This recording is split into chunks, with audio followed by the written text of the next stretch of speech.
guys, welcome to Irish Footy Vlogs. Myself, Keith Symes and Cian Menton with you today. We have the First Division review show. Another cracking weekend of football, Cian. We'll get into Athlone and Galway first. Athlone down 3, Galway United 1, and this game was effectively over half-time. Athlone were 3 up at half-time. Stephen Meany got 2. He could have got a hat-trick, actually. That own goal, it would have been his goal had it not been put in. Boylan didn't put it into his own net. But a huge win for Athlone. And what did you make of it? I mean, Galway, obviously, people are, going on about Galway as being one of the title favourites. But does this put a spanner in the works, or do you just think it's very early in the season? Too early in the season for that now. But I have to say, I don't know how. I don't know the scores of these games. I keep them. I don't know how. I don't know why I haven't seen this anywhere. I don't know how nobody messaged me. I expected Galway won it, because I didn't hear anything until I watched the game. And, you expect Galway to win it. So I didn't expect that. And then when the game started, Athlone were absolutely superb. They just, from the first whistle, look, I know in an ideal world, everyone wants their team to play from the first whistle. It's not always the case. But Athlone were just faultless in the whole game. Like, they were away from them. I thought Athlone played superb. I thought they were just better on the day, and that's what it's all about. Like, I still think Galway are going to finish ahead of Athlone, put it that way. But early in the season, teams can get caught cold, and we've seen it all throughout the Premier Division as well. But I'm going to just commend Athlone. Like, I don't think Galway were actually that bad. I don't think they were that bad in the game. I thought I just thought, from watching the game, I was surprised that Athlone was so easy for them, but that's not for Galway. That's not me saying Athlone, had it easier. Athlone didn't let Galway play. That's the reality. It's very unusual for Galway to ship a lot of goals as well with Caulfield, and I found that strange. But no, fair play to Athlone. I just can't commend them enough after this weekend. What a performance! Did they look better as a team than in the opening 2 weeks as such than you thought maybe they would early doors? Because we obviously talked about all the new players that brought in. And I know I've mentioned it a few times, but I thought Stephen Meany would be the standout signing. And so far he has proven to be the case. He's got 3 goals in 2 games, playing through the centre as well. I always thought he was better through the centre. But any other players for Athlone that are kind of catching your eye at this minute in time? They were all superb on the weekend. I think every single one of them, right from the keeper all the way through, I was very impressed with them. Stephen was the main man, and everything went through him, and rightly so. I think he's on that day, he's probably the best player, technical player on the ball. He's a player you want to be on the ball and playing. So I'd definitely say Stephen, and he's definitely a player that has caught my eye even from the last year. Like, I don't know what the situation was with him last year, not being involved, and leaving just before they beat CABINTEELY and stuff like that. It's not great for him, but he's a point of proof this year. He could be playing Premier Division football with Drogheda this year. And, I just hope he kicks on, because he's a great fella. And the football that he's played there in the last couple of games, very impressed with. And look, I think he's key to everything that Athlone do. Yeah. CABINTEELY had a good win at home to Cork City. And, a lot of people write them off. I've written them off a little bit as well, but there they are again, top of the league after 2 games. They always have a good start, seemingly. But it was an OG. It was a bit of a scrappy goal, actually, but it was an OG by George Heaven or Heaven. I'm not sure. I've heard both Heaven and Heaven being pronounced, if you like. But it's a bad defeat for Cork early doors as well. But you have to give CABINTEELY credit as usual as well, I suppose, for the victory. They dug it out, seemingly. Yeah, look, I seen the game. It wasn't a game that I'd watch back. It was one of them. It was one of them games that you would like to see the back of. CABINTEELY went ahead, and to be honest with you, when CABINTEELY scored, I was like, "That's it. It's going to finish 1-0." I didn't know the results, and I was saying it's going to finish 1-0. I couldn't see Cork breaking them down. Really, I know they had a couple of chances and stuff like that, but you'd expect Cork to have the chances. You expect CABINTEELY to be sitting in tight. But, Cork need to really up that game, because that's 2 really bad performances now. I know they beat Cork, but I wasn't happy with how they played. So I have to say now, CABINTEELY, I think Wexford and CABINTEELY are probably on level with each other. And, it's early in the season, like we've seen Athlone there. You know, you can beat the big boys easy at the start of the season. You know, you have to put the performance in, but you know, if you get your game plan right, you're with it, you can beat anybody. So I wouldn't be too excited if I was Cabinteely, especially with the way last year happened and how like they literally just fell. Like at the start of the season, they are up there. Like, and even I think was it 2 years ago? I know they were beaten by they beat Longford in the playoffs, but they were up the very top of the league and fell off again. So you know, if they get a couple of points on the board now as early as possible, put themselves in the mix, they have a chance of finishing the playoffs. There's no doubt, but you know they're not going to have the squad to go all the way as previous years have proved. Yeah, that's a tough one. Treaty United won Wexford 0. A good start for Treaty. 2 clean sheets in their opening 2 matches, and O'Donnell, I suppose, goes down history because he's the first player to score for Treaty United. So 4 points in 2 games. They have to be happy with that start, don't they? Yeah, brilliant start. But you know, you're looking at the game, and similar to Cabinteely, Wexford and Treaty, I'd say the three of them are on the level playing field. You know, in terms of if we were to break the division into divisions itself, we would have these three probably beside each other. So you know, I think these games are going to be crucial for who finishes bottom. And I don't mean that to be disrespectful. Like I can see Treaty. When I'm saying finishing bottom, I'm saying the other teams around, you're only a win away or 2 wins away from playoffs. So I'm not saying like it's, let's say, who finishes bottom and that's it. I'm saying who finishes below each other, because it's so easy to fall into them playoff spaces when you think of it. Like you're only a couple of wins away. So I have to say, now they played really well. Another game that I wouldn't be mad watching back on. It lacked a bit of quality, and you know, lacked a bit of cutting edge, and just you miss that quality. That, like, we talk about the first division and we talk about everything, you know, being so exciting and stuff like that, but it's a massive step down in terms of Premier Division football. Like, this is probably the first time that I've seen every first division game for the last 2 weeks, and you know, you don't usually get to see that many. I'm lucky I bought the pass. You think there's a bigger gap than people think, if you like? Yeah, I think there's a big gap. Like, you know, I think SHELS are Premier Division quality probably, and then I think there's a bit of a gap. And you know, I'd be like, you know, you're looking at it and you're saying, like, even for example, like Waterford or even Derry at the minute, who aren't having the best of times, you'd fancy them to put a few past Treaty or put a few past Cabinteely.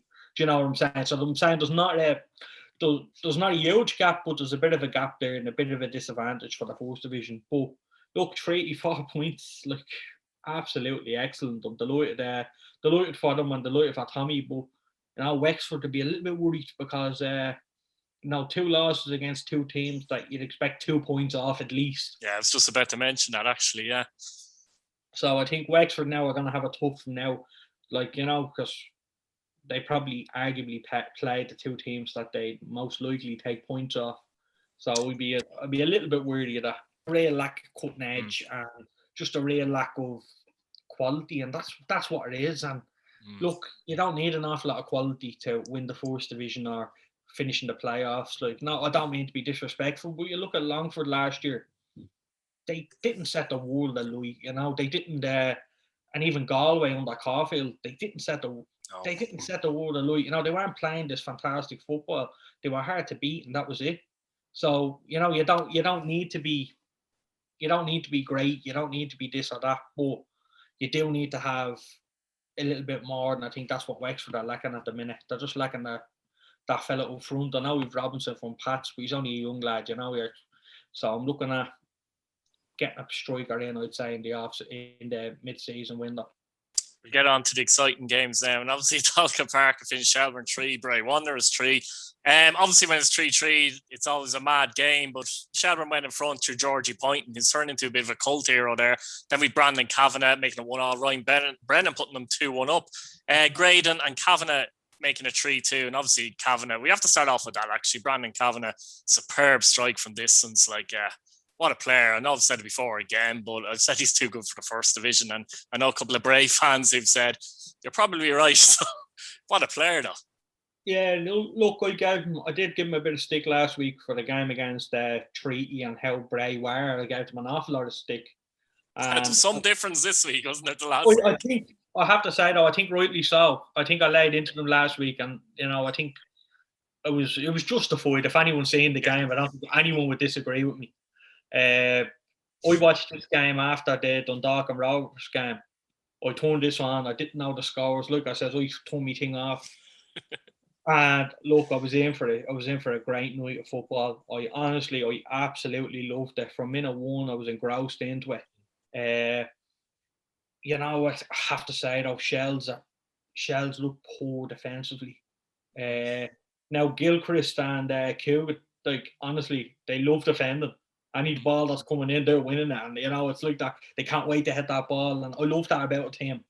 But is it a case of not knowing each other's game yet? So they've made a lot of changes defensively, like even Clark is coming in goal, and J.R. Wilson is coming as well. So effectively, it's a new back five or back four, whatever way you want to put it.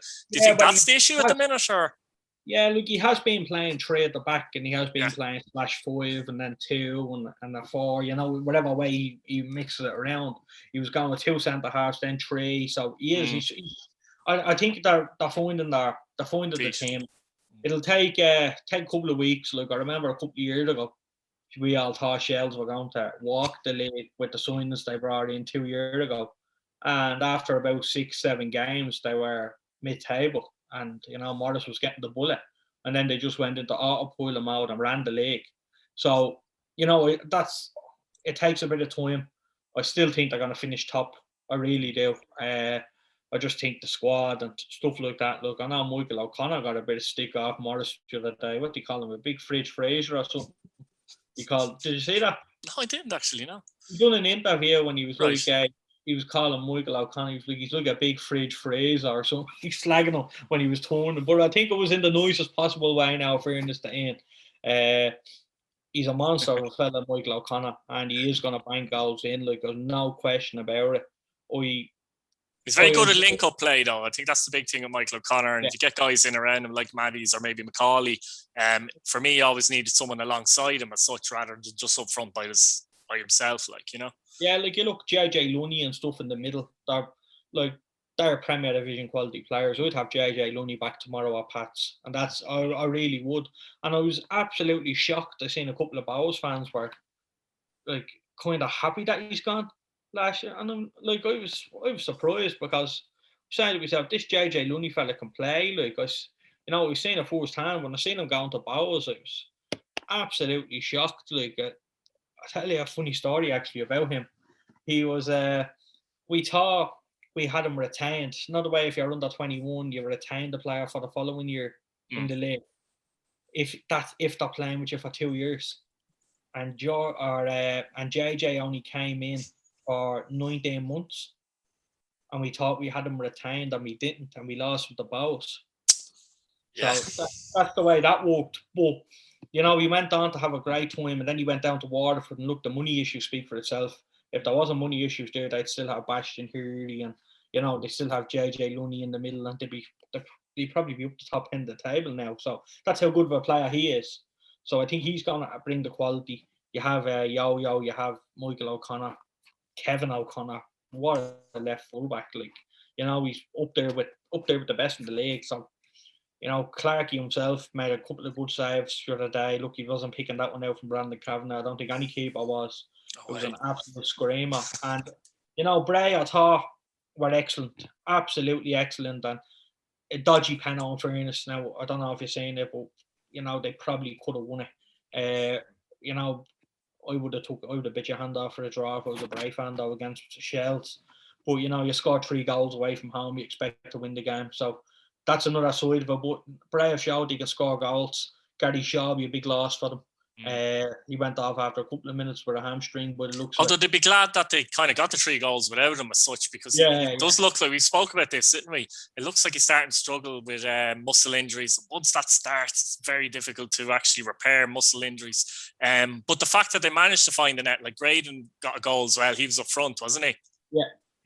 So you know what I mean. I was impressed. I thought Kavanagh was excellent. He really upped his game, and I think he has the ability to get Bray an extra 10 points this year, and that could be the difference. So that's like, he could turn a draw into a win or a loss into a draw with just a moment of brilliance, and he's an exciting player to watch. I'll be honest, I seen him play against Treaty, and I said it last week, he took the ball halfway line and he drove into the opposition half, and I was expecting to unleash one like he did there against SHELS, and he didn't. But, he has that ability in his locker, and he's a player that I'm going to love seeing play. And, hopefully in the first division, not in the first division, hopefully in the Premier Division, because I think he's quality, and to get him into let's say a Drogheda now, or even a Pats, just that bit of creativity that clubs could do it. And if you're even bringing a player of his caliber even off the bench, like, I certainly think Shamrock Rovers could do with him this year. I agree. Yeah. So, I'm a bit shocked that he's at Bray.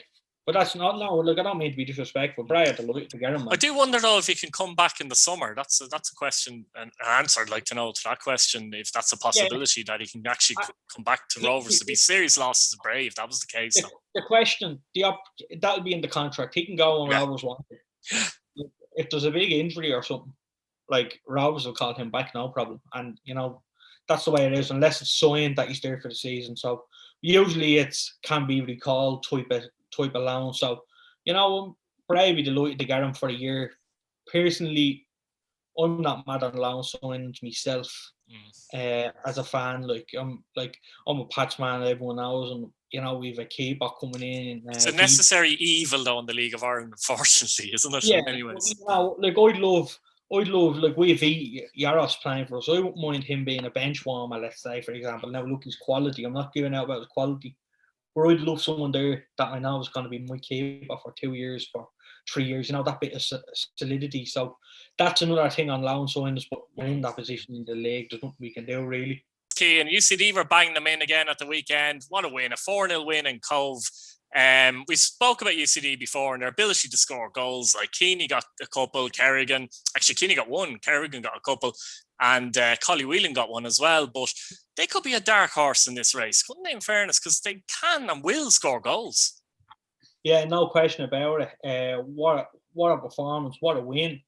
To win 1-0, to even probably draw in Cove is not a bad result. So, to win 4-0 and just to steamroll it, and that's what they did. It was just attack, and that, I love UCD. I love how they play. Very exciting. This was probably my most enjoyable game of the weekend. Really loved it, and with our Whelan and stuff, fantastic on the ball, and just they add so much to this division, and so much quality in players. Like, the class of 2019 or whatever is gone and dead and buried now. And now it's all about the new class coming in.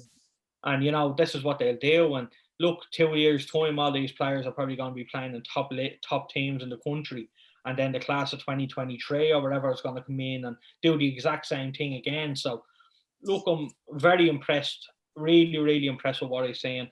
I said it from the start, you can never write UCD off in this division. And look, they are going to be up there. They're going to have a say in the playoffs. And I wouldn't fancy myself going up against UCD as a Premier Division side, never mind the First Division. So, it's going to be exciting. What did you make of Cove, though? Were they poor or just, as you say, steamrolled? Yeah, it wasn't. They didn't do themselves justice, really. It was a poor call performance. But look, I'm not taking that away from UCD. I think UCD were just the much better side on the night, and they showed it. But the disappointing thing for Cove is there wasn't much between the two sides last year. And, you're looking at it this year, and you're 4-0, and with a so-called weaker UCD side. Now, I'm not saying that. I'm saying, like, it's a lesser known UCD side, with players and stuff. So they'd be really disappointed, Cove. But, they have to go back on the horse and go again, because you can't feel sorry for yourself in this league. It'll be interesting to see how UCD actually do next week, because I noticed last season after a big result, they often got a hammer in themselves. Yeah. So the question for me is, if they can sew up their defence this year and there's an improvement in their defence and goals against, then they could be a serious threat, I think. But we don't know that yet, Yeah, look, they won 4-0, you know, and they'll be delighted with that. And they, you know, they got a point against Athlone, you know, 2 minutes away from having 6 points on the board. When you think, well, like, so, you know, they're not having a bad start to the season at all. And look, long may it continue, because the more teams start winning, the more exciting it is for us fans to be watching. So, you know, I'm excited to see this. And look, I still think Cove will be towards the back end of the table with a chance of playoffs. So, you know, it's great that we have these playoffs, and it's great that it's not just the top two, because then the league is dead. You know, you have these playoffs, and like it's great when you think of it like that. You know, you're 2 wins away from from getting into the Premier Division. Whether how bad, never mind how bad you do in the league, you know what I mean? So it gives that sense of excitement, and it's something that really Longford benefited from that hugely actually last season, to be fair, didn't they? When you think about it, they weren't that great in the league last season. No, and like you look at them now, and you know they're fighting to stay in the Premier Division. And look, at early days so far, but they're doing really well.